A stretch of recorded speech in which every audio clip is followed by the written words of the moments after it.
Dennosuke is nothing but a burnt-out office goblin who thought his biggest problem was surviving Monday meetings until he found his idiotic self yeeted into a fantasy world where the Demon Lord decides to make a general out of him. Now this unlucky weeb, who has never known a woman's touch, is suddenly part of the Demon Lord's elite Big Four. So, it all began on a dark, stormy night. Something's clearly pissed off the Demon Lord, because he summoned his demon army generals, Almandra, who looks like she breaks hearts and bones for a living, Sylphid the Archmage of Storms, Gnome basically an earthbender, and lastly, Dennosuke the stupid Salaryman, the innocent cow whose life just got completely piped up from behind. He was literally just isekai'd here, and from the look on his face, he knows his life just got cooked. First time. Dennosuke, or Denno for short, was just a regular office drone, whose work goes completely unrecognized, just like yours. While others are getting promoted, Denno's negative aura just won't let him get off the ground. Just when he thought his life was already hard, he got transferred to a failing overseas construction company. Everyone's got nothing but pity in their eyes cause they know his incredibly unfortunate life just got cooked. Life was tough, but Denno didn't give up. He worked hard, and one day the company started looking up and guess what? The man was moved to another rundown company. On his way, he questions if all this is necessary and wonders if he should just pull out an AK-47 on the whole of management to express his dissatisfaction. But the idiot's bad luck was having a field day and decided to throw him a handout. The moron gets hit by a bike, and instead of going to the Lord Jesus, he gets sent to the Demon Lord himself. My bro was confused, flabbergasted, discombobulated, and in an outer state of panic as he's trying to decipher if his life just got dipped in sauce and deep fried, or if he's just his regular same old, bad luck cooked. The Demon Lord tells him that he was the one who summoned the idiot here. Why? Denno was already freaking out, but then the Demon Lord tells him that he knows Denno has been working for a company and was moved to another one, and he made it work. And after that he was about to get shipped to another. The Demon Lord already did a full background check and decided that he needed to hire the idiot as soon as possible. The Demon Lord couldn't wait to get on Truck-kun's schedule, so he had to use a low-budget grandma-driven motorcycle. Smells like desperation to me. But good news though, the idiot was slapped with a deal of a lifetime. He'll be treated as a manager, get full options, hire and fire anyone he likes, and still get full compensation. That sounds like a job I want. Now for a lowlife who used to get scraps, that is the deal of a lifetime. But Denno was traumatized and told the Demon Lord that trash like him should not work directly for someone as high as the Demon Lord. The Demon Lord stood up and told Denno that he's not worthless. Imagine getting hyped up by the Demon Lord himself. Just as the Demon Lord was dusting up his pep talk, Almandra objects to the motion for a weak maggot like Denno to join the generals of the Demon Lord. The other generals side with her. Then the Demon Lord comes up with the idea to test him. Denno was about to object, but Almandra was all in and ready to break his bones. See, I told you she breaks hearts and bones for breakfast. She went in for a full-blown heel to face over the head kick. Denno's life flashed before his eyes a second time as he was about to meet his end the same day in less than 1 hour. But the Demon Lord was not about to let her kick him into another afterlife. The demon tells him that his test is to form a pact with the surrounding clans, especially the Minotaurs, since he and his subordinates have tried over and over, but it never works out. And guess who was assigned to show him the ropes? Almandra. Oh, hell no! They immediately head out to where she is keeping the Minotaur. Denno is freaked out already, just because of the size of the door, and wonders what monstrosity is going to walk out of that door. Almandra opens the door, and the idiot immediately decides he is going to fail because of the size of the Minotaur. While he's freaking out again, Almandra decides to show him how it's done, but she goes in, argues with him, and just blows up everything. She comes out of the room and tells Denno that it's all in his hands now. She storms off and Denno just lifelessly floats until he sees a bar and goes in for a drink. Then my boy goes to work. He starts thinking about how a client when he was back on Earth was acting like a real pain in the behind. After realizing what he must do, he finished up his drink and headed to work. He steeled up his mind and arranged his tie and went in to seal the deal.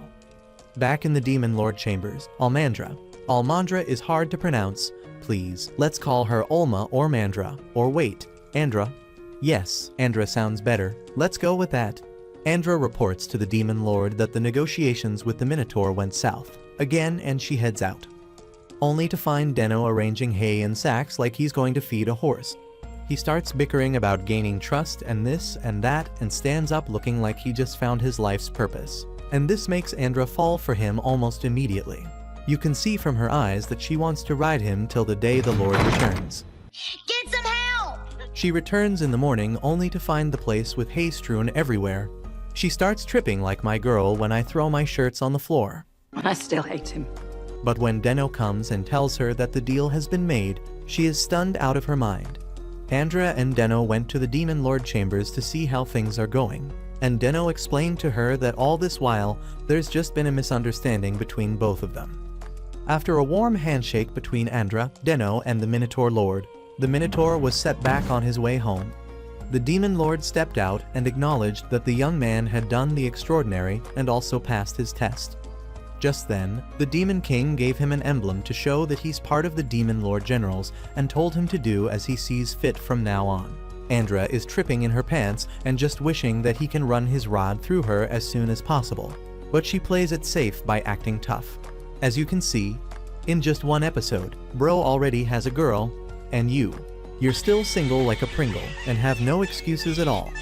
Deno's slowly starting to settle into his new role as one of the Demon Generals. He's got his own office, a boss that doesn't breathe down his neck, and a tiny bit of self-esteem. But even with the perks, it's still a weird environment to adjust to. As part of his newfound team, Deno decides to formally introduce himself to the other Demon Generals. So, he heads to Sylphid's quarters, knocks on the door, and instead of Sylphid, a no-nonsense woman, with a hot librarian elf thing going on, answers and abruptly informs Deno that she's Sylphid's assistant, and that Sylphid's far too busy to entertain sewer rats like him. Deno's not thrilled, but not entirely surprised either. He figured there'd be some friction between him and the other generals. Before he can leave, Andra rushes up with a new task straight from the Demon Lord. Apparently, there's an important alliance negotiation brewing. The demon army wants to expand its power, and to do that, they need the support of the demi-human nations. One nation in particular stands out: the Ogre Tribe. The Ogre Tribe isn't just influential. They're a powerhouse, with a military strength nearly equal to the demon army. The Demon Lord wants a merger. But negotiating with the ogres is easier said than done. Their leader, Ogre, is notoriously impossible to talk to. Still, the Demon Lord trusts the idiot to handle it and gives him full authority over the mission. The idiot's honored but knows how risky this could be. Facing the ogres alone might be a death wish, so Andra volunteers to accompany him. Before they leave, though, Deno wants to consult with Gnome, who heads the demi-human division of the demon army and might have intel on the ogres. And just because she's sassy as hell, Andra flat out refuses to go with him. Turns out she and Gnome have deep, generational beef, so she offers to prep the carriages instead while Deno seeks out Gnome alone. At the training grounds, Deno finds Gnome mid-session with her unit. He finds out that she is straight cooking. Her troops are both skilled and motivated. Deno approaches her and asks for any info on the Ogre Tribe. Gnome doesn't know much, but warns him that speaking to the ogre is like speaking to a rock. It's pointless. That's when Deno realizes Andra is literally standing behind him, smoldering. She says she finished prepping the carriages and came to check on Deno. Gnome and Andra immediately start arguing. Eventually, they arrive at the Ogre Tribe's castle, only to be held up at the gate. Ogre's people make them wait. Andra's about to snap, but the idiot knows this tactic: stall the guests to make them lose their cool and weaken their negotiating position. Just in time, Ogre's assistant arrives and grants them entry. As they walk in, Deno notices how worn out the guard's armor looks. Something about the place feels off. Inside the throne room, Andra begins the formal talk, but Ogre cuts her off immediately. He doesn't care why they're here. The only way he'll even consider negotiating is if the Demon Lord personally surrenders to him, or if the idiot and Andra agree to kill their own leader. That was some serious nonsense, and Andra was not about to have it. But Deno stops her and coolly says they'll step out and consider the offer. Once outside, Andra erupts, cursing Ogre and threatening to do the one thing we all know she does best: break bones. The idiot explains that Ogre is trying to provoke them so he can end talks without formally rejecting the alliance. Now that she understands the game, Andra manages to calm down, sort of. She's still fuming but keeps it contained. Just then, the girl who greeted them earlier reappears. She introduces herself as Oru, Ogre's daughter, and she has a secret request. She takes Deno and Andra to the food cellar, and it's just like Deno's head, empty. Oru confesses that the Ogre tribe is in dire straits. Food is scarce. Their military strength is dwindling, and their once mighty tribe is on the verge of collapse. To make matters worse, Ogre is very ill. That's why Deno and Andra were made to wait so long. He needed time to prepare just to appear strong in front of them. Oru believes the tribe's only hope lies with the demon army, but Ogre refuses to accept help, so she wants Deno's help, and proposes marriage just like that. It should have been me, not him! It's not fair! She asks Deno to marry her and take over as chief, since her people are too dumb to fix the tribe's problems. The moron practically short-circuits. Andra looks ready to burn the entire kingdom down. Oru is dead serious, but Deno tells her not to act impulsively. Deno heads back to his office that night, completely overwhelmed. Ogre won't negotiate. Oru wants to marry him, and he can't afford to fail this mission. To clear his head, Deno mentally retreats to the bar. Deno gets an idea. He wakes Andra up early the next morning with a new plan. But they need to make a quick stop before anything else. 1 week later, Deno and Andra are summoned back to Ogre's throne room. The old chief is furious. Over the past week, Deno has successfully forged alliances with all the other surrounding tribes.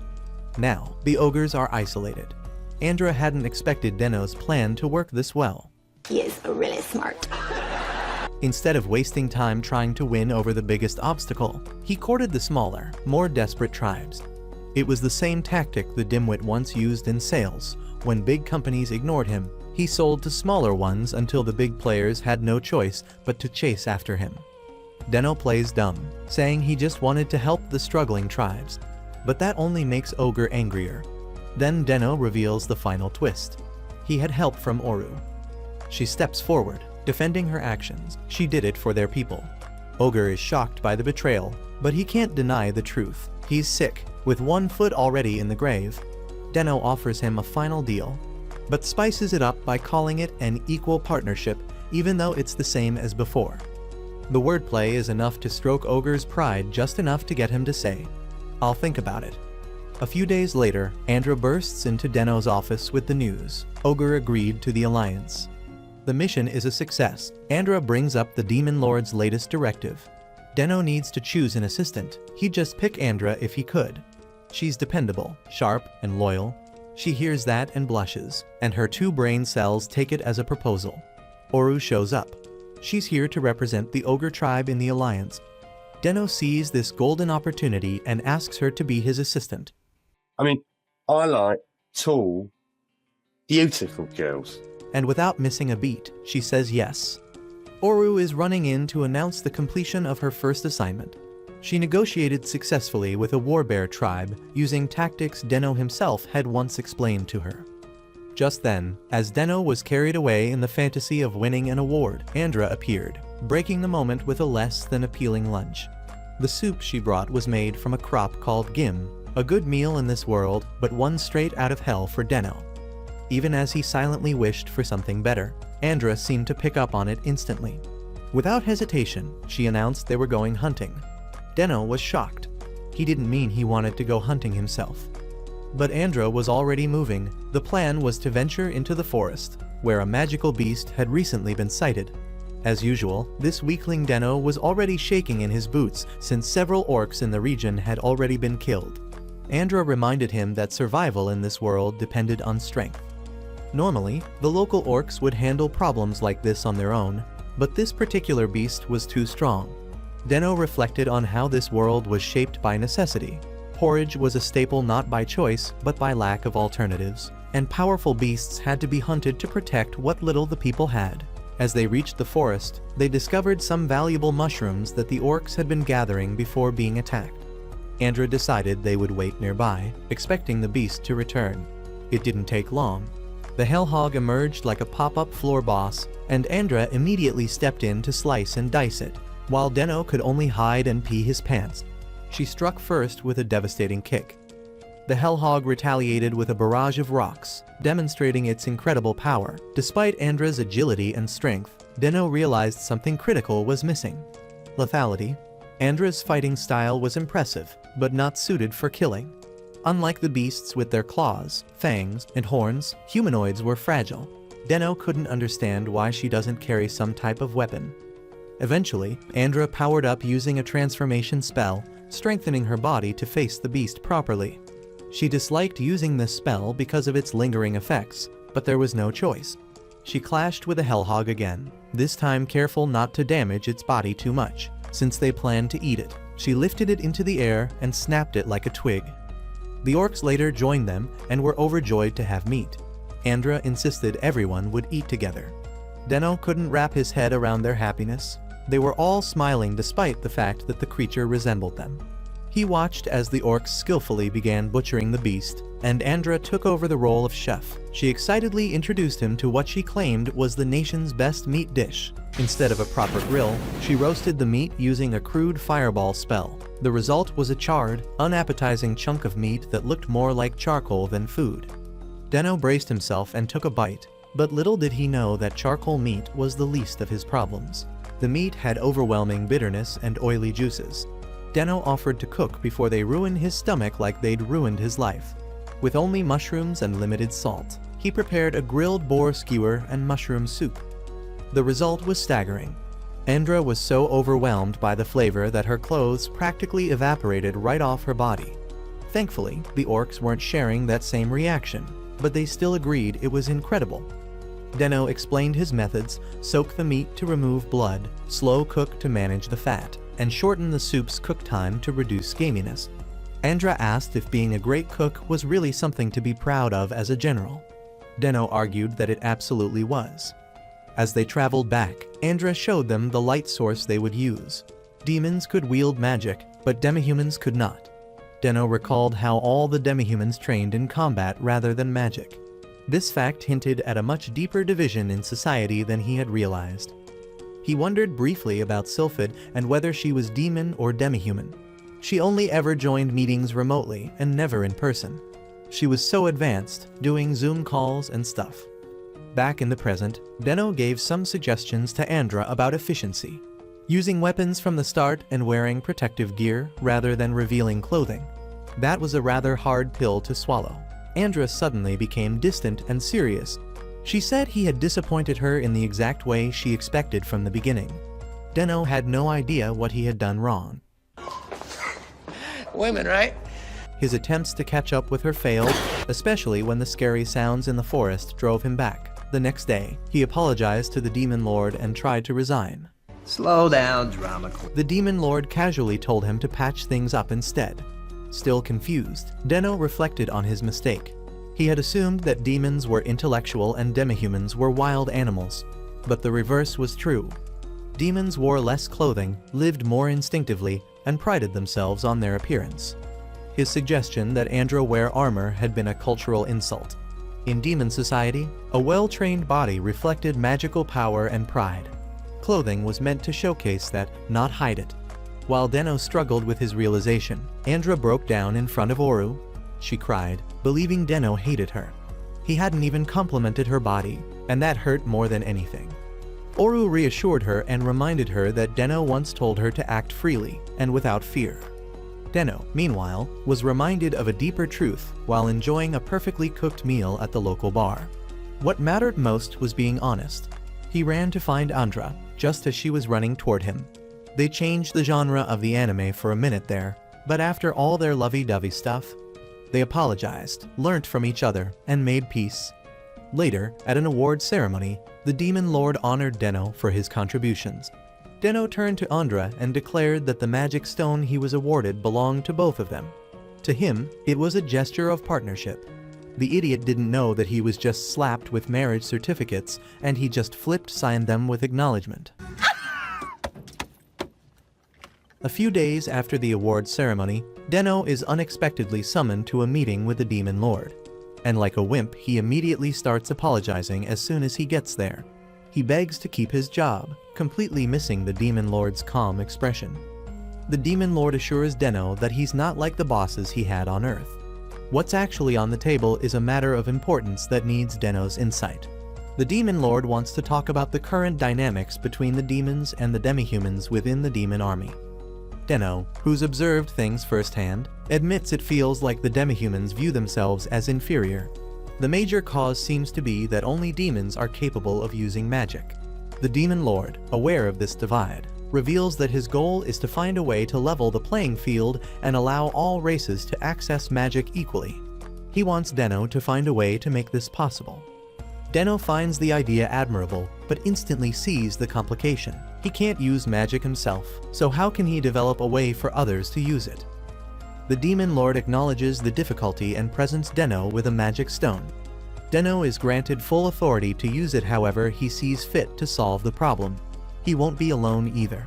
The Demon Lord assigns a magic specialist named Scyllid to assist him. While Scyllid is known for her talent, she also has a reputation for being a straight-up pain in the behind. Deno accepts the task and leaves the throne room to find her. As he walks through the corridors, Andra watches from a distance. She's been observing Deno frequently, since she's about to ride him as his wife. I'm gonna tell him. Don't you dare. Deno soon reaches Scyllid's room and knocks. A woman named Belinda opens the door and tells him Scyllid isn't in, suggesting he return later. Suspicious, Deno refuses to leave and blocks the door with his foot. He pushes inside, and we all remember that his obsessive soon-to-be bride is watching. She didn't like that one bit. Deno confronts Belinda and accuses her of lying. He knows there's no one named Belinda on the official roster. More importantly, the Demon Lord already told him Scyllid disguises herself to dodge work. Scyllid admits she's been found out. Deno explains why he needs her help. Scyllid flatly refuses. Scyllid shows him a prototype device she built. It uses a mineral base to conduct magic and is layered with magic stone fragments. The result is a tool capable of casting various types of magic. It's exactly what Deno needs. He asks her if it can be mass-produced. Scyllid says that's up to him. The prototype cost 50 million to create. It requires high-grade magic stones, making large-scale production impractical. Deno realizes now why this never made it to the field. Still, he's determined not to give up. He proposes a new idea: limit the device to only cast one spell. If the problem is the number of spells, maybe reducing the range could reduce the cost. Scyllid is intrigued. She does some mental calculations and confirms his theory. Limiting the function to one spell means they could use lower-grade magic stones and bring the cost way down. They're both energized by the potential, and Deno even has a magic stone in hand, ready to test the new design. Scyllid is ready to get to work. However, she needs an assistant, so she grabs Deno and drags him into her lab. She tells him there will be no rest until the prototype is complete and working. Meanwhile, we still got a fuming fiancé. By the next morning, Deno is barely conscious from a sleepless night. He sits on the floor of Scyllid's lab, drained. Scyllid looks no better, but she's thrilled. The revised tool is complete, capable of casting one spell at a fraction of the cost. Now it needs field testing. Deno begs for a break before testing it. Scyllid reluctantly gives him 1 hour to rest. As he heads to the door, he's met by an unstoppable force, Andra, and she demands an explanation. A flock of birds are attacking nearby villages. These birds are flightless but vicious, and their numbers are large enough to threaten entire settlements. The Demon Lord has issued a command to eliminate the threat by any means necessary. Andra is dragged away to handle the emergency. Scyllid sees this chaos as the perfect chance to test the new device in combat. She and Deno rush to the battlefield. Deno warns the villagers to stand back. Scyllid configures the device to cast a basic fire spell and hands it to him. He's concerned about safety, but Scyllid brushes it off, saying that even if it explodes, the damage will only cost him a limb. A limb is kind of a lot for my boy to lose, but despite the lack of reassurance, Deno activates the device. It hums strangely but begins to emit power. Scylla instructs him to view it as an extension of himself. He channels the energy and soon forms a fireball in his hand. Deno is stunned. He can actually use magic. With newfound confidence, he launches a fireball at one of the birds and sends it to Jesus. He continues, throwing fireballs rapidly and feeling, for the first time, truly powerful. But the victory is short-lived. The device burns out. Deno is left vulnerable as a worm in the hands of the birds to prey on. Scylla quickly throws up a barrier to protect him. Deno tries to use the device again. His bad luck strikes, and boy did it mess my boy up, because now, instead of producing spells, it begins drawing the birds toward him. Scylla intervenes, destroying the incoming threats, and inspects the device. The crystal has been overloaded.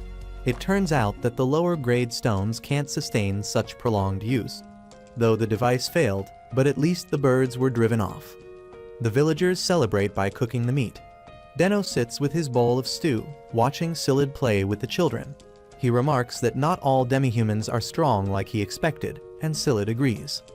She shares a bit of her past, how she was born into a wealthy elven family but struck out on her own at a young age. A village of demi-humans took her in and showed her kindness, even though they were poor and couldn't use magic. She wanted to help them by creating a tool like this, but she lost her way over time. Now, thanks to Deno, she remembers her original purpose. Determined to make the project a success, Deno asks if more devices can be made by morning. Scylla says it's doable with the current blueprint, though she won't have time to make improvements. Deno tells her not to worry about that.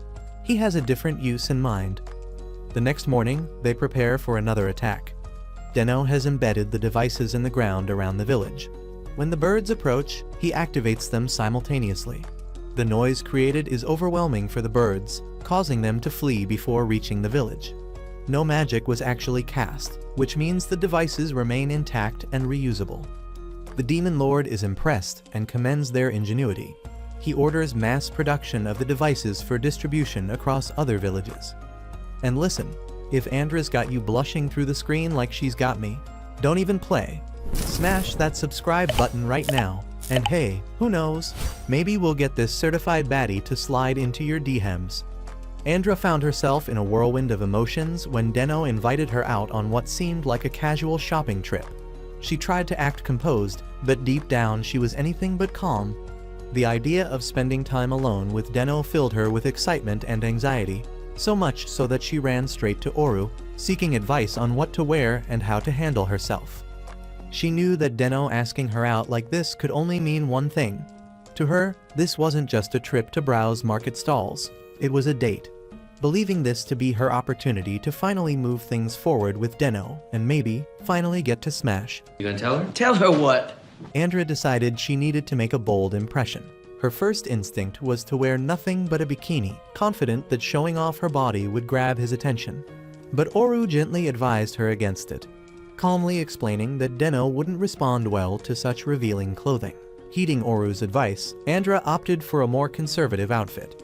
To her relief, Deno seemed genuinely pleased with how she looked. That small glimmer of approval filled her with hope. She felt that maybe, just maybe, this day could lead their relationship to the next level. But this is Deno after all. We won't be getting our hopes up that his latent Riz genes will suddenly blossom. Andra's heart sank when she discovered the real reason behind the shopping trip. It wasn't a date at all. Deno had invited her out because he needed help gathering market data for a research project. What? Oh, come on, man. Andra fought to keep her disappointment in check. He explained that talking to local vendors could provide valuable insights that might improve the demon army's operations. Although this particular outing was supposed to be light and observational, he confessed that spending time with her in the open market was something he was enjoying.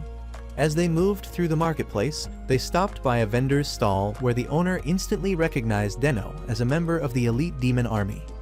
Deno seemed surprised that his presence was known, but his unique suit and recent rise to prominence had made him somewhat famous. The vendor also recognized Andra, and seeing them together, assumed they were a couple out on a date. You won't believe how fast this dumb monkey shot down that idea. Eager to leave a good impression on high-ranking figures, the vendor offered them a discount on a set of pure gold ornaments, specifically a pair of elegant cups, something typically bought by engaged couples. Without giving it much thought, Deno agreed to buy the set for himself and Andra.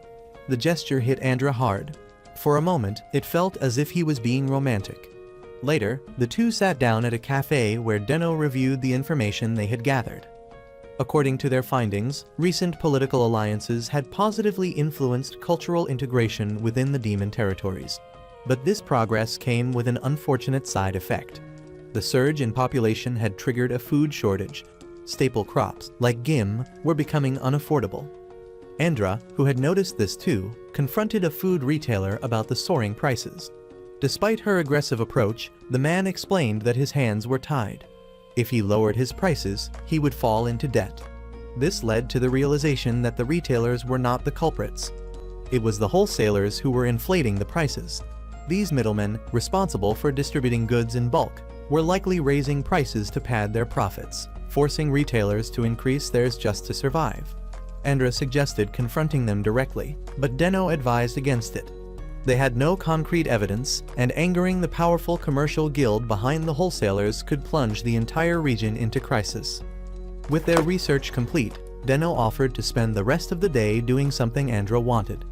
Her heart lifted at the idea of a proper date, but her hopes were quickly dashed when Gnome appeared out of nowhere. Oh shit, here we go again. She had come to the market to buy gifts for her comrades, celebrating a special day among her people. And as a petty little princess, she let Andra know that no gift would be coming her way. Just then, two distressed rat demi-humans approached Gnome, begging for help to save their struggling store. Concerned by their desperation, Deno and the others followed them to hear their story. The couple explained that their store had been barely surviving for years, selling a traditional food called chimu. Recently, a merchant named Butigalian placed a massive order, promising to resell the food at a profit due to the high demand caused by the scarcity of gim. Excited by the opportunity, the couple used up all their ingredients to fulfill the order. But when the time came, Butigalian backed out, leaving them with hundreds of unsold portions. With no way to sell them before they expired, the couple faced certain bankruptcy. Gnome, at a loss for ideas, turned to our numbers-loving nerd. She had heard of his reputation for problem-solving and asked if he had any ideas. Confidently, Deno said he had a plan. The first step was getting the couple to verbalize their goal. They needed to sell all 300 servings of chimu before the day ended. Deno, having tried it earlier, found it similar to machai, chewy but flavorless. Its bland nature made it versatile, capable of pairing with various sauces and spices. Deno asked about their target customers. Traditionally, chimu appealed to older generations, but now even they were losing interest. The couple admitted they no longer enjoyed eating it either. Andra was baffled that they would continue selling something they didn't like, but that wasn't the issue at hand. Time was running out, and Deno proposed dividing the work. He would stay behind and brainstorm new flavors with the couple, while Andra would visit select shops to gather ingredients and spread the word. With preparations complete, the company man returned to the market, beating a ceremonial-looking drum to announce Ruya Day. Curious shoppers gathered as he shared a tale, a girl and a humble chimu seller in love, kept apart by a jealous king.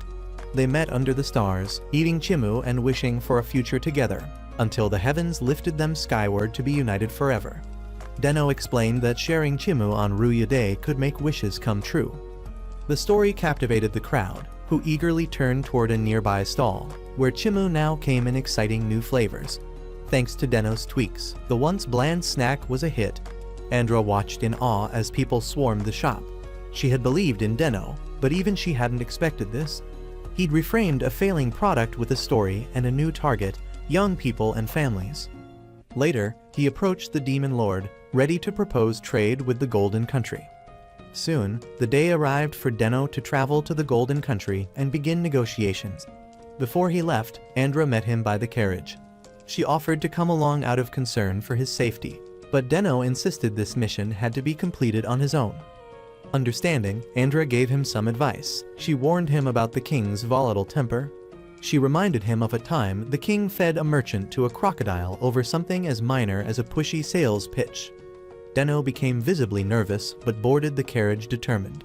When Deno arrived, the Golden Country, also called the Rampage Kingdom, lived up to its name. It was loud, energetic, and rich in opportunity. He realized how strategic this trade partnership could be. The demon army had been relying on imports due to the sudden population increase. They used to export crops like gim, but now demand outpaced supply. Trading for gold with a nation that had it in abundance made perfect sense. Deno was granted an audience with the king fairly quickly, thanks to his status as a general. Upon entering the throne room, Deno bowed respectfully and began his introduction, but the king cut him off. He already knew everything about Deno, summoned from another world, elevated to general, and a driving force behind the demon army's recent reforms. Despite being impressed, the king took offense. Why had Deno waited this long to greet him personally? Deno stumbled through an apology, worried that the entire negotiation might fall apart. In an attempt to salvage things, he presented a gift, a collection of fine silverware. Unfortunately, the gesture backfired. The king, known for his wealth, was insulted by the offering of silver. Deno apologized and said he had something more valuable. He then presented the magic device. The king was initially unimpressed by its appearance. It looked like it was built from low-grade materials. Deno countered by explaining its function. The device repelled magical beasts, which was a pressing issue in the Golden Country's mining operations. Deno had heard about the rock golems disrupting work and proposed that these devices could eliminate the need for a defense force altogether. To test the claim, the king released his pet crocodile and cut the lights. If Deno was telling the truth, the device should work and, save his life. Deno activated it, and the crocodile backed off. But then it turned its attention to the king. Deno tried to intervene, but the king effortlessly destroyed the beast himself. Impressed both by the device and Deno's courage, the king agreed to buy the units. He offered 3 bars of gold up front and demanded 200 units within a week, despite Deno's original timeline of 1 month. This tight deadline sent Deno scrambling. He approached Silid, the head of production, but she flat out told him it was impossible. They were already maxed out on orders and short on staff. However, Deno had seen the logistics reports and knew demand had dropped in certain areas. He realized Silid was exaggerating the situation to avoid extra work. Caught in her lie, she reluctantly agreed to meet the deadline. Then a new problem surfaced. A messenger from the Golden Country announced that the king wanted 300 units, not 200. Through relentless overtime and effort, the team met the goal. Deno was finally able to relax. Oru congratulated him and asked how much they sold the devices for. Deno revealed the price, 50,000 per unit, totaling 150 million in revenue. He had used psychological tactics to make the devices seem invaluable. Starting with the silverware, which he knew the king would reject but still recognize as high value. Deno hadn't anticipated the volume of orders, but he was glad they delivered. That relief was short-lived. The Golden Country suddenly canceled the remaining orders after receiving only 100 units. No payment had been made, and the demon army had already spent a significant portion of its budget on materials. The impact was immediate. Deno felt responsible. He had known the king's temperament and failed to consider the long-term risks. He reported to the Demon King, ready to accept punishment. But the Demon King refused to place the blame entirely on him. Failure was part of growth. Deno took those words to heart and began apologizing to those affected. Surprisingly, no one held it against him. Gnome wasn't upset, and Silid was just happy to have a break. Just as he thought things were settling, Deno was suddenly kidnapped. He freed himself only to discover it was Andra. Are you serious right now, bro? Like, are you serious right now? Wanting to share a quiet meal. She had done it to cheer him up. They sat together, and Deno thanked her for her thoughtfulness. Andra tried to turn it into a romantic moment, inching closer, but Oru interrupted, bringing them fruit and unintentionally killing the mood. Even this weakling has a girl drooling for him. I ask again, what's your excuse? Later that night, Deno covers the 2 sleeping women with blankets, touched by their support. Meanwhile, the Golden King strikes a deal for cheaper rosmarin. The new supplier, Baron, refused to explain how he got the devices, which all but confirmed that he had stolen or replicated the design. Despite the loss, Deno had learned valuable lessons, and the story was far from over. Rather than dwell on the problem, he shifted his focus toward finding solutions. His first objective was to determine how counterfeit rosmarin had flooded the market. It made no sense. The magical properties of rosmarin were notoriously difficult to replicate. Crafting even a single one required not only complex knowledge, but also resources and techniques guarded closely by the demon army. For counterfeits to appear so quickly, and in such large quantities, someone must have bypassed the natural barriers of secrecy and production time. Someone had sold the original rosmarin without authorization. The demon army had distributed rosmarin to territories constantly attacked by magical beasts, areas where safety was valued above all else. Deno doubted the recipients of these protective items would risk selling them. Still mulling over the situation, he was interrupted by Andra, who barged into his office with disturbing news. Reports were coming in that the rosmarin within the kingdom were not working. What started as a potential smuggling issue now had escalated into a crisis. Deno and Andra immediately set off to investigate one of the affected villages. Upon arrival, they were met with devastation. The entire area had been torn apart by magical beasts. No one could explain how the creatures had managed to breach the village defenses, especially with rosmarin meant to keep them at bay. The village chief was just as baffled as Deno. With suspicions rising, Deno began digging into the ground where the rosmarin were buried. What he found only deepened the mystery. The rosmarin were gone. He and Andra checked every designated site in the village. None of them contained a single rosmarin. Before taking action, Deno needed evidence, so he asked Andra to help chart out a list of all the villages where complaints had been filed. After forming a strategy, they set out late at night to one specific village that hadn't submitted any reports. Andra was confused by the choice, but Deno was thinking ahead. As they lay hidden in the shadows of a tree, they observed two figures sneaking through the fields. The strangers pulled something from the earth. Deno's suspicions were confirmed. They were stealing rosmarin. He and Andra confronted them before they could escape. The quality of the stolen items explained how the counterfeits on the market were so convincing. They weren't replicas. They were the original rosmarin, taken and resold at slashed prices, allowing the mastermind to make massive profits. Deno tried to extract information from the thieves, but they resisted. One lunged at him with claws, but Andra quickly knocked the attacker unconscious. The second thief made a similar move and met the same fate. Realizing they were outmatched, the two tried to flee. Andra prepared to chase them, but Deno stopped her. Those particular rosmarin were fake, part of a trap he had prepared. The next day, the stolen rosmarin were delivered to Butigalion, a wealthy merchant. He proudly presented them to the Golden King. The king was thrilled. Not only had Butigalion matched the demon army's quality, but he had done so at half the cost and managed to produce dozens overnight. The king, too pleased to question the logistics, praised Butigalion as a brilliant merchant. Butigalion was no stranger to shady dealings. He built his fortune through questionable tactics, buying low, selling high, and cutting corners whenever possible. When he learned about the demon army's contract with the Rampage Kingdom, he saw a golden opportunity. He had acquired a rosmarin and tried to reverse engineer it, but the device was too intricate. When that failed, he turned to theft. Despite knowing how illegal and unethical it was, Butigalion didn't care. Gold was his only concern. He loaded up carts of stolen rosmarin and returned to the Golden King's court. But this time, the guards arrested him at the gate and escorted him to the throne room. Confused and nervous, Butigalion asked the king what was going on.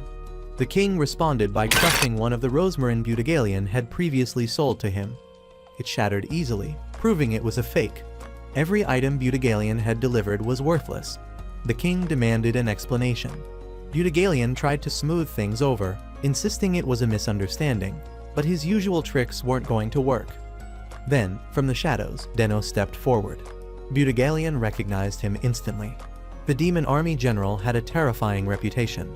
Known for bending powerful demihumans to his will and achieving miraculous feats in months, Deno was someone to fear. Deno explained that rosmarin thefts had been happening frequently, and all signs pointed to Butigalion. To expose the culprit, Deno had crafted near-perfect replicas, indistinguishable from the real thing but completely ineffective. These fakes were the ones recently stolen. The design was so perfect that even the king had been fooled. Deno credited Sylphid for crafting them. Initially hesitant due to the workload, she agreed after Deno promised her a cake. After setting the trap using the fake rosmarin, Deno was able to trace them directly to Butigalion. Realizing the setup, Butigalion began to panic. Deno had orchestrated everything in plain sight of the king. With no way out, he resorted to begging. He apologized profusely, claiming he only stole the rosmarin to offer the king a better deal. It was a flimsy excuse, but desperation left him with no better option. The king, however, was not the forgiving type. He sentenced Budigalion to death on the spot. Lightning surged around him, forming a cage, and a giant gator dropped from the ceiling. As the beast moved in, Budigalion saw no escape. In those final moments, his thoughts turned to his children, orphans he had raised as his own. Just before the gator struck, Deno stepped in. He used his magic to launch a fireball at the creature, stopping the execution. Furious, the king accused Deno of interfering in royal affairs. Deno insisted he had a reason and asked for a chance to explain. The king unleashed his twin lightning dragons but agreed to listen. Deno made it clear that he didn't act out of kindness for Budigalion. His concern was for the stability of the kingdom. If Budigalion died, the Rampage Kingdom could collapse. The king found it absurd that one merchant could hold such sway until Deno brought up the orange powder. The orange powder was essential for extracting pure gold from the earth using magic. With the kingdom's mines drying up, this powder had become crucial. Budigalion was the sole merchant who could import it, thanks to connections in Toki, a war-torn country that had restricted exports. During a past civil war, when all other merchants abandoned Toki, Budigalion continued trading there. This act earned him special trade privileges. Other merchants couldn't obtain orange powder, but Budigalion could. The king listened carefully. He now understood the consequences of Budigalion's death. Still confused about Deno's motives, the king asked why he would bother saving someone who had stolen from his own army. Deno responded with simple logic: if someone is in trouble and you can help, you do it. His genuine answer shocked everyone. The king broke into laughter, charmed by Deno's unexpected candor. Amused and in high spirits, the king pardoned Budigalion and went off to go take a nap. Deno and Budigalion were kicked out of the throne room, alive but drained.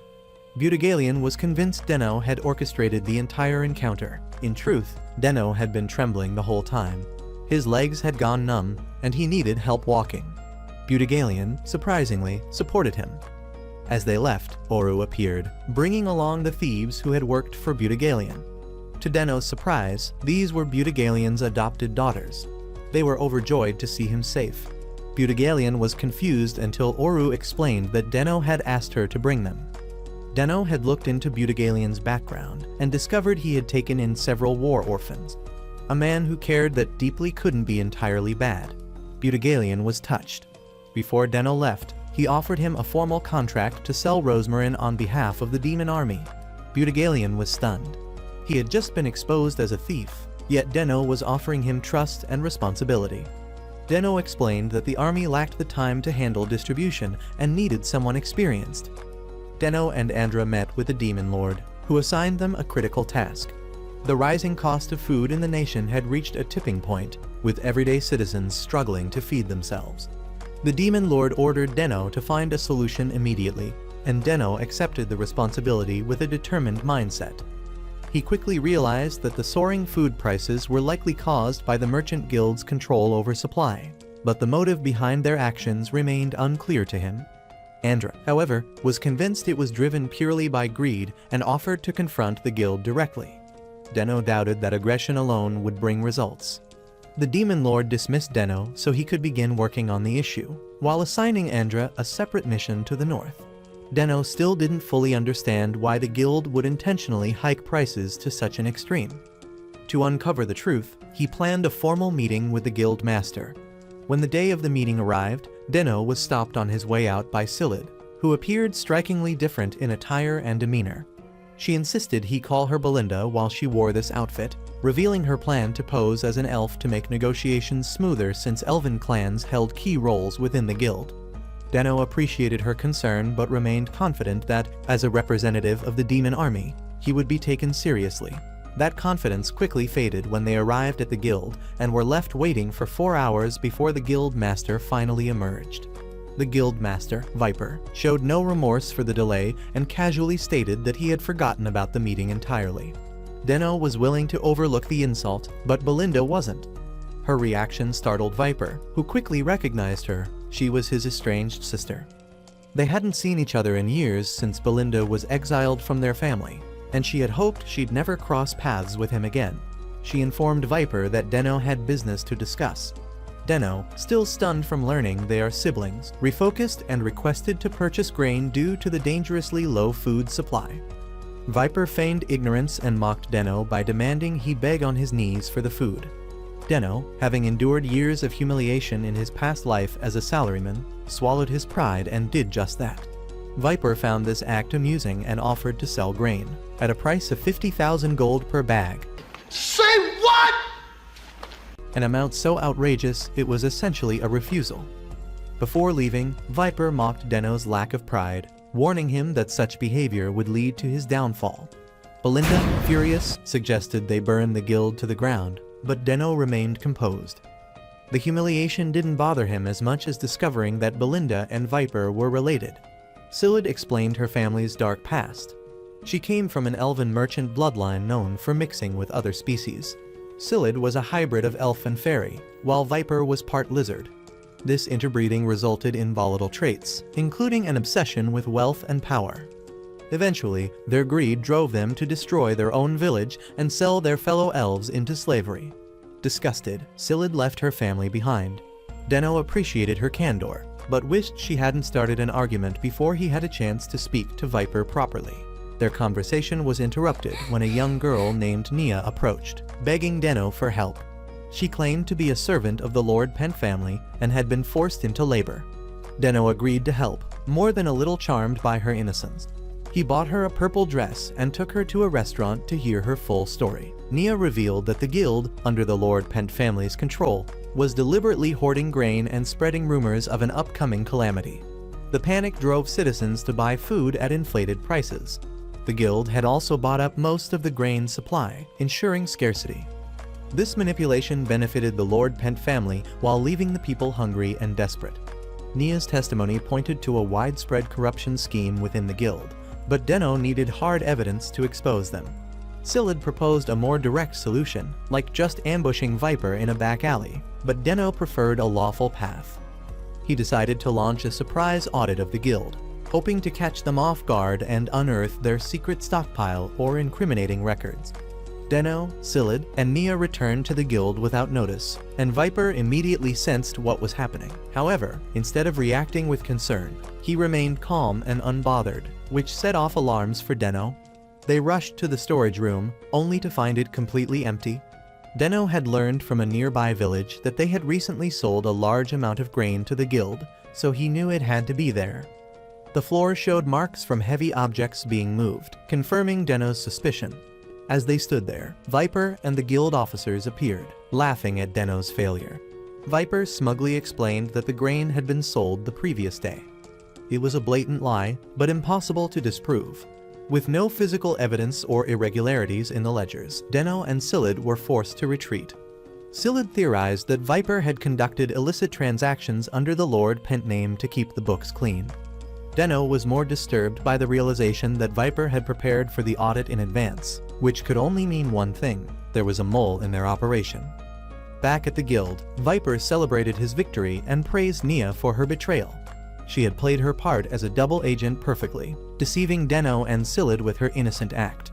Viper warned her to stay obedient if she wanted her parents to remain safe. He had forcibly taken Nia from her family, a low-ranking branch of the Lord Pent bloodline, and forced her into service. She had been beaten regularly, especially because her face reminded Viper of his sister. Eventually, he ordered her to spy on Deno, knowing his kind nature would make him easy to manipulate. Later that day, Deno wandered the town, heartbroken by the despair he saw in the faces of hungry citizens. Lost in thought, he didn't notice Andra standing in front of him until she called his name. Deno was surprised. He thought she was still on her mission up north. Andra explained that she had returned after completing her assignment. She had been sent to eliminate a group of wyverns terrorizing remote villages. The battle had been intense, but she succeeded, killing 30 of the beasts and bringing their bodies back. Deno's expression changed as a new idea formed in his mind. Andra's haul was the perfect solution. The wyvern meat could serve as an emergency food supply, bypassing the guild entirely. He praised Andra for her incredible achievement, and she blushed slightly at the compliment. Deno, however, was already deep in the logistics. The 30 wyverns Andra brought back could shift the entire balance of the food crisis. With a stable supply of meat, Deno could undermine the guild's stranglehold over the market. He finally had the beginnings of a real solution, one that didn't involve begging, spying, or playing dirty. The demon army would become the counterbalance to the guild's corruption, and with Andra's help, Deno was ready to begin the next phase of his plan. Deno called Nia back to his office. With the failed surprise inspection behind him, he had a new plan in motion, a full-scale dragon strike. Nia still needed to gather information for Viper, so she asked Deno to explain the plan. Before he could respond, Andra and Oru walked in, reporting that the first batch of smoked wyvern had been completed. They used Deno's recommended method, and it turned out surprisingly delicious. Deno then explained his plan to distribute the meat throughout the region to ease the ongoing food crisis. By doing so, he could also undermine the guild's control over the Gim supply. Nia immediately realized this would create serious problems for Viper. She needed to learn as much as possible to avoid his wrath. She asked Deno how he planned to handle the distribution. Just as he was about to share the details, Silid stopped him. She thought it was too risky to reveal everything in front of Nia. This raised a red flag in Nia's mind. Silid might be onto her true intentions, but she couldn't afford to return to Viper empty-handed. That evening, Nia snuck back into Deno's office and started rifling through his documents until she found what she needed.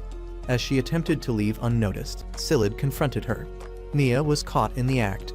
Silid scolded her for deceiving Deno, who had only ever tried to help her. Nia snapped back, blaming Silid for everything. She threw a smoke bomb and escaped the castle. Once back at the guild, she relayed the distribution plan to Viper. Viper doubted smoked wyvern would truly replace his Gim monopoly. However, if the people were fed, they wouldn't be desperate enough to buy from him at inflated prices. He asked Nia where distribution would start. She hesitated, knowing what he intended to do, and lied, saying it would begin in the suburbs. Viper wasn't fooled. Deno was too practical not to begin distribution in the city center. He dismissed Nia's claim as a poorly thought-out excuse and remarked that Deno, while naive, wouldn't do something reckless. Viper wasn't overly concerned. By the next morning, the Gim carriages would arrive, and with the population starving, he would sell out quickly. Even if Deno started distributing later, Viper would have already profited. Still, Nia had lied to him. As punishment, Viper promised to make her suffer for it. Back at the Demon Lord's castle, Silid urged Deno to reconsider the distribution plans. She was certain Nia had leaked everything. But Deno wasn't surprised. He had suspected Nia was a spy from the start. He noticed a bruise on her neck when they first met. Later, when they went shopping, she picked clothes that covered her entirely, a strange choice for a demon like her. This suggested long-term abuse, likely at Viper's hands, but she never spoke of it, which only increased Deno's suspicions. What confirmed it for him was the look in her eyes. Deno had seen that same empty expression before. Back in his old job, 3 coworkers had tried to improve their workplace. One by one, management crushed their spirits with humiliation and impossible workloads. Eventually, they lost the light in their eyes. Nia looked the same, emotionally hollow and focused only on survival. Still, despite her betrayal, Deno felt sympathy for her. Silid thought he was being too soft, but they still needed to act fast. Meanwhile, Viper held a meeting with his men, confident Deno couldn't stop him from selling his Gim. He looked forward to humiliating Silid and had additional plans involving Nia, who now appeared completely broken. The next morning, Viper was awakened with bad news. His Gim shipment hadn't arrived. He brushed it off at first. There was still time before Deno's distribution began. But his subordinate informed him that the demon army had already started distributing, only they weren't giving out wyvern meat. They were giving out Gim. Panic overtook Viper. He couldn't understand how Deno had gotten so much Gim. Racing downstairs, he found Silid waiting. She explained that while the guild had monopolized the Gim supply, there was still a way to get it, through trade with neighboring countries. With help from a merchant, Deno had accumulated a substantial amount and used ox carts to transport it. Viper asked if the smoked wyvern distribution was a distraction.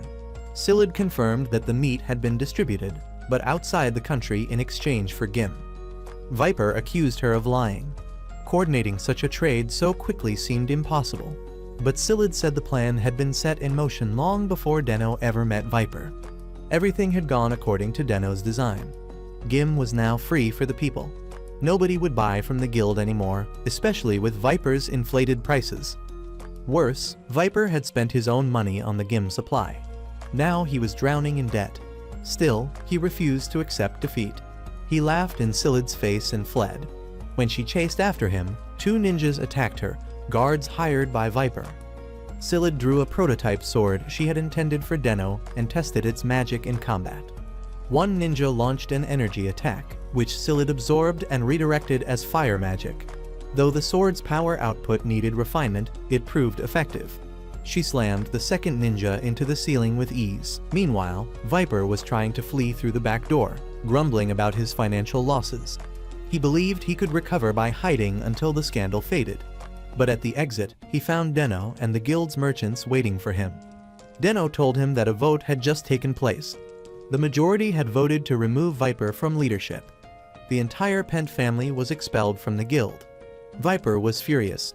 He demanded to know who betrayed him and swore revenge, but Deno said threats would no longer work. The merchants had seen Nia's testimony. Earlier, my homie had found Nia locked in the cellar and brought her before the others to reveal Viper's true nature. She explained how he had abused her, manipulated people, and nearly destroyed the guild. Her story swayed the merchants, and they unanimously agreed to remove him. Now that Viper was gone, Deno planned to rebuild the guild and needed talented allies. Nia agreed to help. But just as things seemed to be settling, a call came from the Demon Lord.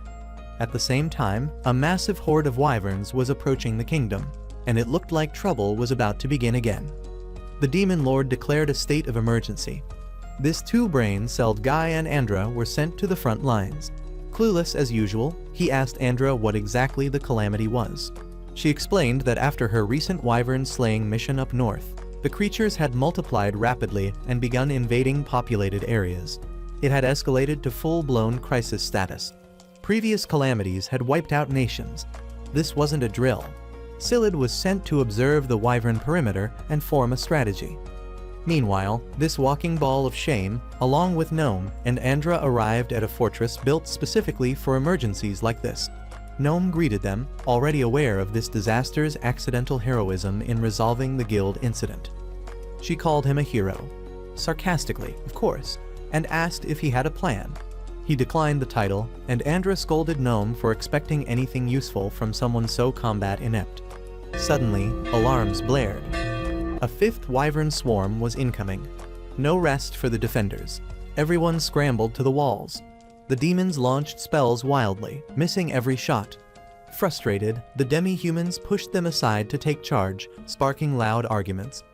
Andra groaned and incinerated a wyvern herself. Gnome swiftly decapitated another that almost flattened the brain cell-challenged idiot next to her. Taking command, Gnome told the demi-humans to aim for the wyvern's eyes from a distance. Andra instructed the demons to draw them in close. The plan worked. The swarm was repelled, but no one cheered. Everyone was exhausted. Later, while the wounded were tended to, this human-shaped embarrassment found Gnome brooding by the wall. He offered her food. She declined, saying demi-humans didn't need much to eat, then pointed out, accurately, that he'd been useless in battle. The insult with legs defended himself, citing his total lack of training. Gnome told him to find some way to be useful and asked what he thought of the fortress. He gave it some thought. Structurally, the place was fine. The demons and demi-humans weren't working together. Demons favored brute strength. Demi-humans used coordinated tactics. They were clashing instead of cooperating. Worse, demons were eating through resources faster than anyone could replenish them, straining supplies and tempers. Gnome admitted she'd tried bridging the gap before and failed. The shame on 2 legs asked to see a map. She took him to a planning room. That's when he noticed a nearby, abandoned village connected by sturdy roads. He asked Gnome to take him there. The buildings were intact. He laid out a strategy, and it actually made sense. The only problem was leadership. The demons wouldn't listen to her, and splitting control between her and Andra could create more confusion. Unfortunately, that left one candidate. The next morning, the army assembled. Gnome introduced the group's new leader, the idiot with accidental fame. The troops erupted into cheers.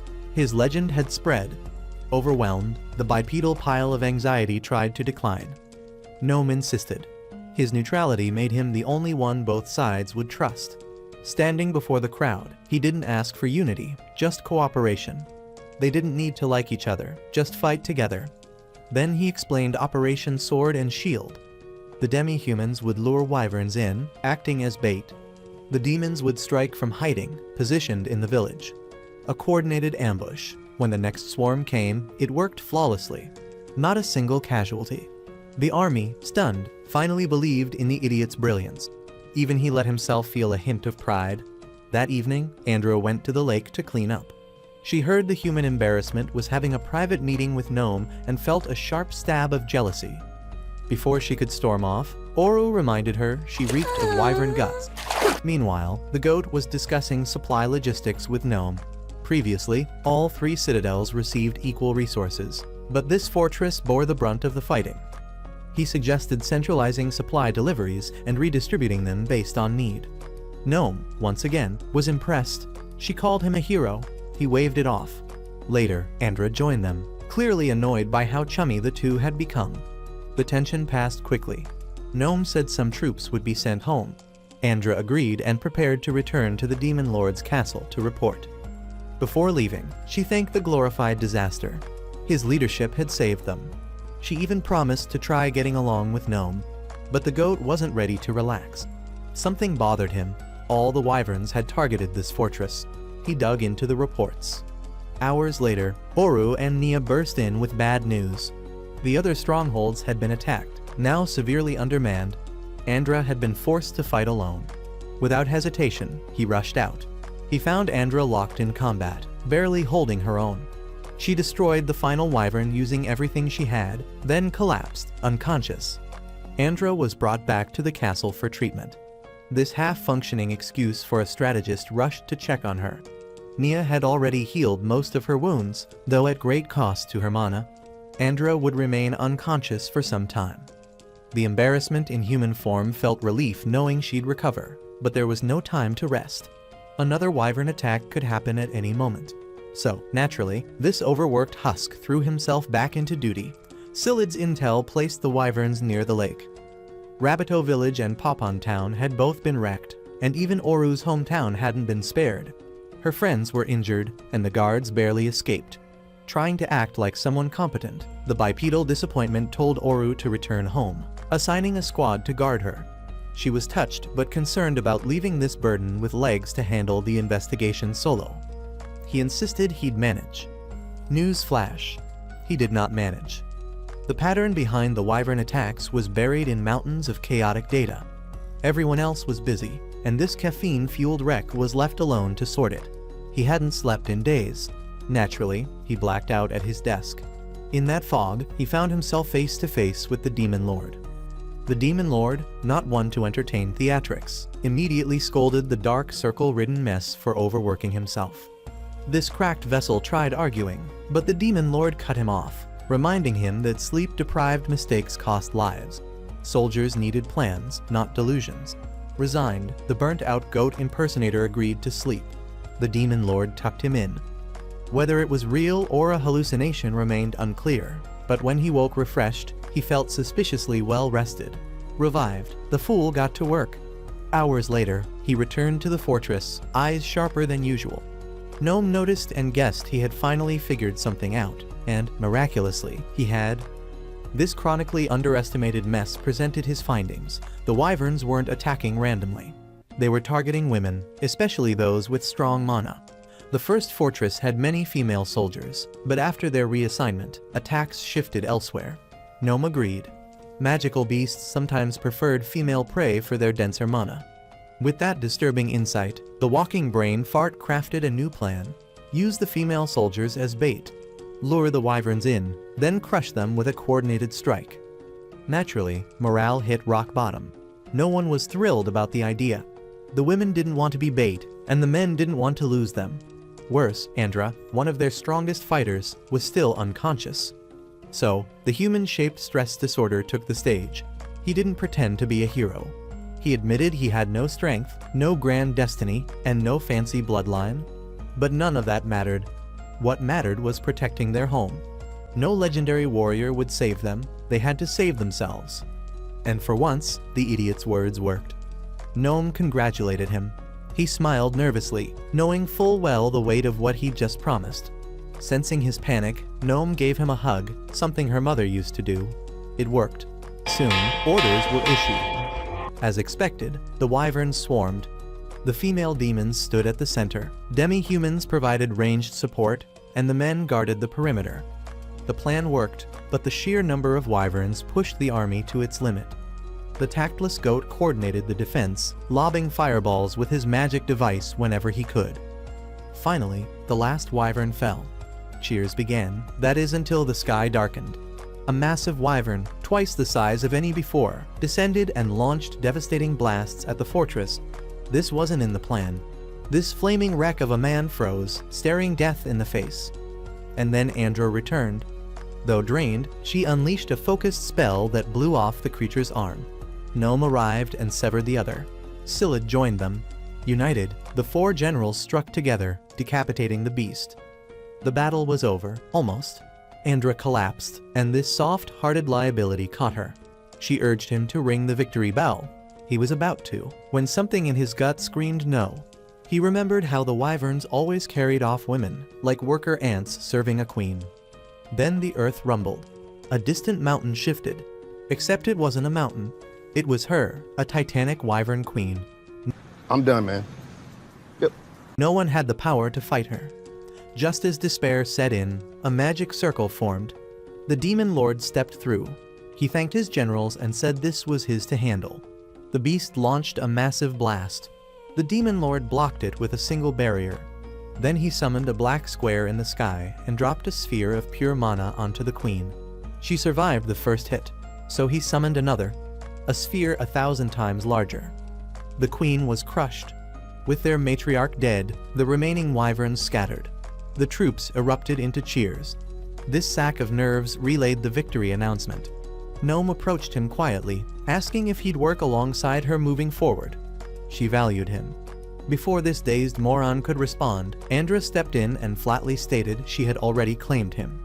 Now, just as it all began, on a dark, stormy night, but this time, it's a meeting of joy and celebration.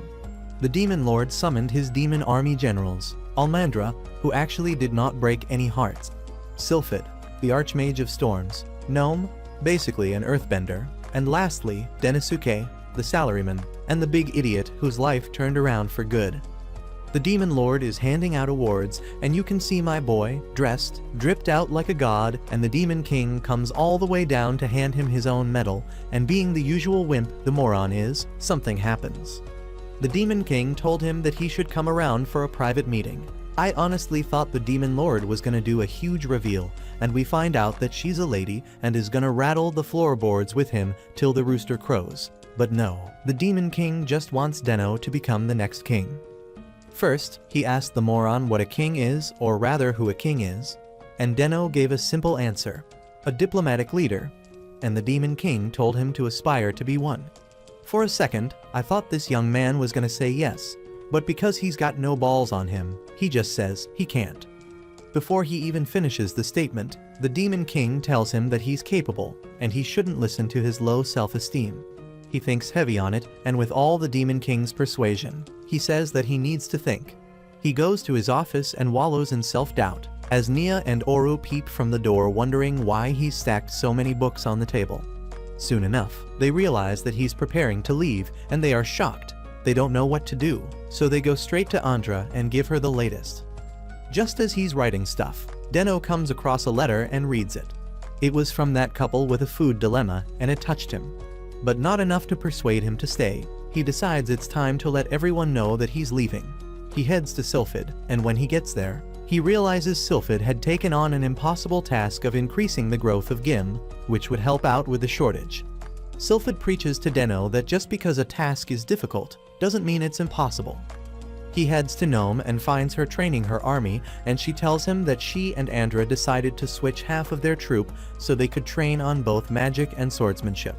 She then tells him that she doesn't know how she'll handle the conflict if something comes up. What if it breaks everything up for them, and then gives him another pep talk about not giving up? Then he went to Andra, who's pissed that he didn't drag his useless ass to her first, but went around meeting others. He tells her what's up, and she tells him that for the first time in forever, he's showing signs of weakness. Then she assures him that whatever he does, he can always depend on her, and he should let her and everyone else help him out. His face just crumbles as he bursts into tears and thanks her and everyone for being so kind. He decides to be king and tells the Demon Lord. But he's going to be king in his own way. He and the Demon Lord steel their minds to reach for the highest of heights together. Thanks for sticking around until the end, you absolute legend. If you were to ask an image generator to make a poster of Andra for you, what would your prompt be? Let us know in the comments. Like, subscribe, and click on the screen to watch some of our other exciting videos. Until next time, stay awesome, stay Anageek.